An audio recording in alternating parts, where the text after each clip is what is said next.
Kim Jong-il, threat or savior for California? America's military is beefing up some West Coast bases to deal with new and rising threats from Asia, including Kim Jong-il's North Korea, which is trying to develop nukes that could hit the coast of California. Now, that may be a remote possibility, but there's no question that some of America's biggest threats are from Asia now. And as we go to Jane Wells with her special report, Jane, we do have news now that the House apparently has signed off on the president's plans to kill the F-22 program, which I know you said could matter for Lockheed, right?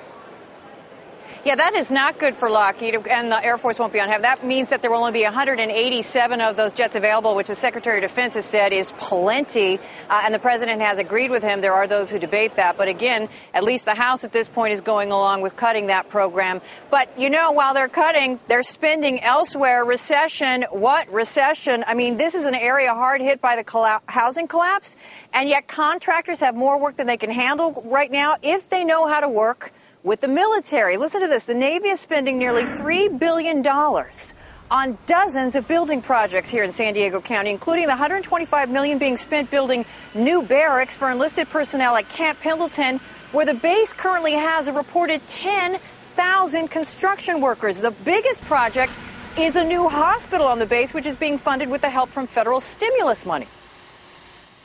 The sum total of that between fiscal year 07 to 13 will be about $1.5 billion. And as far as general growth of force, with the 4,000 new people coming aboard Marine Corps Base Camp Pendleton, we'll be spending $3 billion just for that. Just about every place that we can plant a building, that's what we're doing over here. All that work being handed out by the Navy has lured in out-of-work engineers and architects and builders from across the country. Locally based Harper Construction is busy hiring and subcontracting and being approached by global players about joint ventures because Harper knows the ins and outs of working with the military.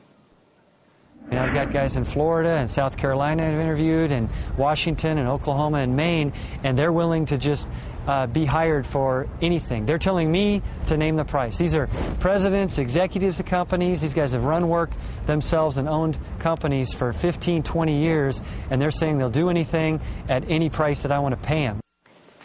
Isn't that amazing? Last year, Harper says it did about $225 million in business. It expected to do as much as $300 million this year, and next year, the company is bidding on $1 billion worth of projects with the military over the next 90 days, either here in San Diego in the Southwest or with the Army Corps of Engineers in the Midwest. Aaron, there is money coming from the military in building. And they'll take it where they can get it. Jane Wells, thank you very much.